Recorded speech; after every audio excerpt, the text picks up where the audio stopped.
Здравейте, аз съм Тео Боев, а в това видео ще ви разкажа колко точно струва ремонтът и обзавеждането на един двустаен апартамент, защото забелязвам, че на много от вас им е интересно и любопитно дали тази сума от 70 000 лева, която съм цитирал в част от постовете ми, е реална. Сега ще ви прехвърля към моят екран, където ще ви покажа файла, върху който аз работя, отбелязвам си всеки един разход и по този начин следя бюджета за един ремонт и обзавеждане. Така че прехвърлям ви към екрана, гледайте внимателно и след това коментирайте и питайте, ако имате въпроси. И сега да ви прекарам през моят любим файл, в който си правя бюджет на всеки един ремонт. Преди той да започне, аз си правя едно планиране, всяка една стая в апартамента, колко пари ще ми излезе. Тук съм сложил някакви абсолютно импровизирани цифри, не са реални. Тук вече имаме реалния разход и разликата. Това е за целта на бюджета, няма да го гледаме него в момента. В момента ще гледаме ето тук отдолу колко реално ни струва разхода за материали и труд, като тук влиза труда на абсолютно всички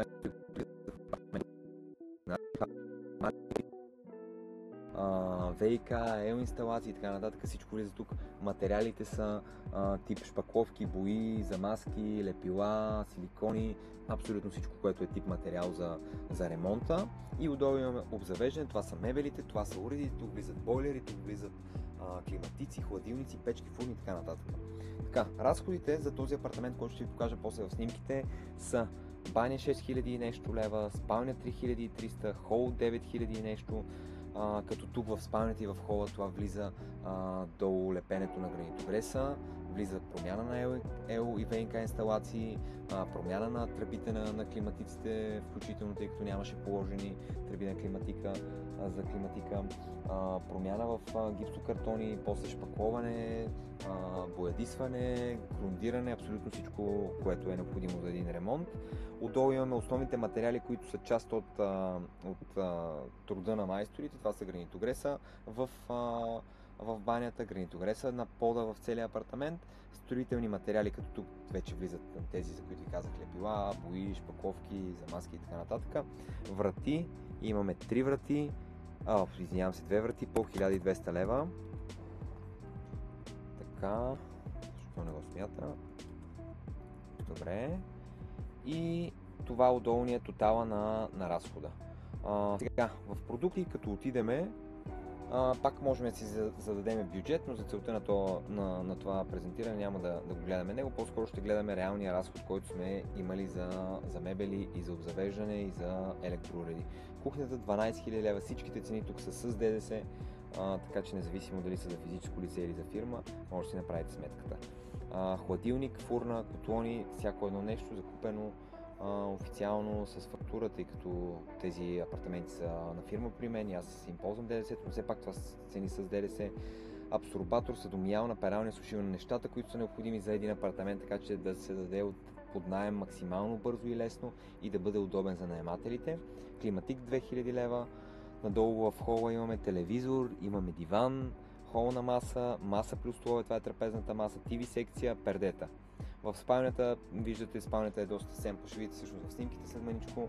Легло 1400 лева, матрака е висок клас, тук имам професионално изкривяване и когато аз поставям матрак някъде в мой имот, той винаги е висок клас, просто заради това, че съм работил 11 години в сферата за матраците. Нощни шкафчета нямаше, гардероб 2200 лева, туалетка, гледала, пердета. В банята имаме шкаф с мивка, това по-скоро е умивалника, тъй като мивката е правена от майстори, тя ще видите в снимките, е направена от гранитогрес. Огледало, бойлер, структура за вграждане с туалетна, хигиенен душ, винаги слагам хигиенни душове, душ вграден, смесител за мивката, паравана, лира и сифон. Тотал на тези разходи 37 400. Ако сега се върнем в началото, където гледаме материала плюс труда и обзавеждането плюс уредите, получаваме тотал от 70 000 лева за този двустаен апартамент. Хайде сега ви прехвърлям към видеото с снимките за самия имот. Здравейте! Прехвърлям ви сега към моят екран на лаптопа ми, където ще ви покажа снимки на апартаментите на улица Черковна, които обзаведах, ремонтирах. Това са двустайните апартаменти, които ремонта на всеки един плюс обзавеждането, електроуреди, мебели и всичко, което виждате на снимките, струваше 70 000 лева на апартамент. Това е сградата, сами виждате, висок клас, луксозна сграда. Infinity е инвеститора, който е от София и ги познава, знае за какво става дума.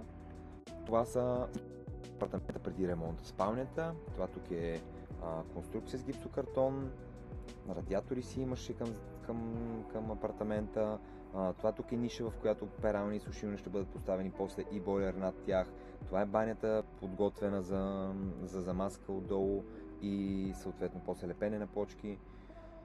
Така, тук е мястото за кухнята, където в последствие се правеха доста доработки, нали, преместване на ЕО инсталация, ВИК инсталация и така нататък. Това е гледката на един апартамент към Витоша и към центъра на София.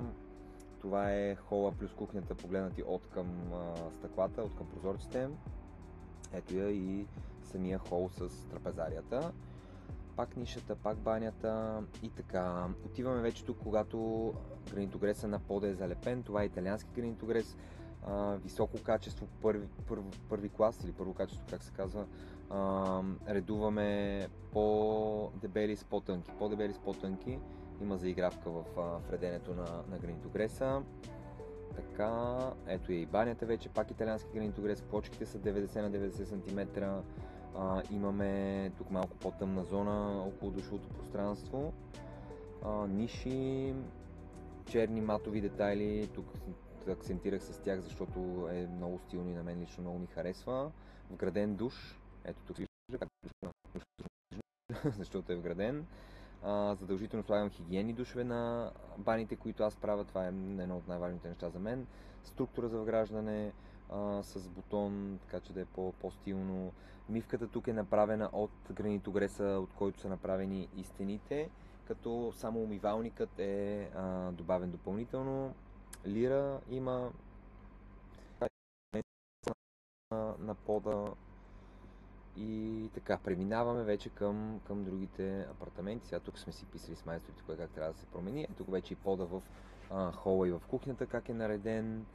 Така, част от осветителните тела, които са монтирани в апартамента. Това е преди монтажа на мебелите. Ето това е спалнята, стената, акцентната стена, която е зад леглото. Така, нишата, къде ще бъде тоалетката.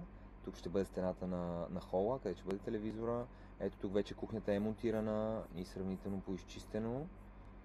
Само има да се дооправи нещо, което вие няма да забележите. Тук вече дивана е сложен, столове, маси са поставени. Ето и секцията и моето дете. Ето го и леглото. Вдигаш механизъм за задължително пространство за съхранение под леглото. Луксозни матраци Magniflex. Само тези два матрака, както и гледате така, струват по 1600 лева всеки. Т.е. само 3200 лева за матраците в леглото. Спалнята е около 1400 лева по спомен. Гардероб, плавно затваряне, огледални врати, тоалетка до него. Така, пак сме тук вече в банята, която е завършена с тавана отгоре, осветление, огледало с свет, нали, светещо огледало. Ето тук вече вратите са поставени. Всяка една врата от тези, това са висок клас врати с плътни вътре. Не са пчелни пити, както масово се слагат. Една врата от тези струва 1200 лева. Това беше тогава, вече са по 1500 лева. Така, ето вече сме в спалнята, където имаме сглобен туалетка с огледало, осветление отгоре. Имаме нощна лампа на земята без нощно шкафче. Ето ги пак матраците. Тук вече сме в хола, където е сложена масата с всичките там сетове за хранене, столовете. Кухнята е изчистена, готова за настаняване. Ето виждате я. Такава кухня сега за много хора коментира дали струва 2000 лева или 5000 лева. Тази кухня, както я виждате тук, струва 10 000 лева. Това е цената на материалите без електроуредите. Тоест всичко котлони, фурни, смесители, мивки, абсорбатори, хладилници, те се закупуват отделно. Така че това е цената на тази кухня, колкото да се чудите и да се питате. Това е висок клас кухня, плоскости егер, 1,8 см. Механизмите са бум, хетих, плавно затваряне на абсолютно навсякъде горе и долу. И толкова струва една кухня без електроуреди. Те са отделно. Ето поглед и от тази страна, от към входа на апартамента. Климатик Mitsubishi Heavy Electric и общо взето висок клас климатик, за да може да охлажда и да загрява. Ето поглед и от дивана.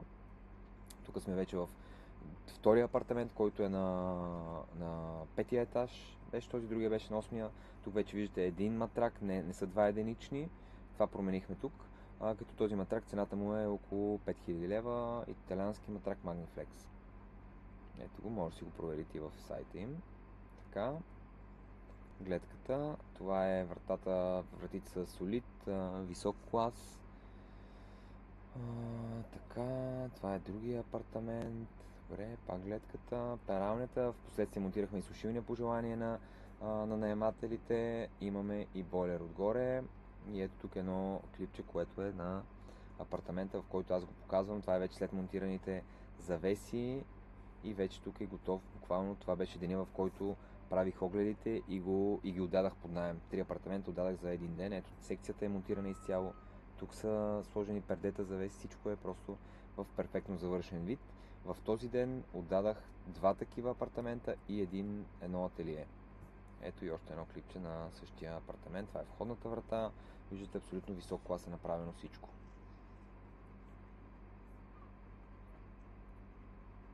Ето тук правя една обиколка в самия апартамент. Това е явно този на долния етаж, защото тук не са монтирани още завесите. В единия изпревари ремонта, другия вървеше с половин ден забавяне. Така.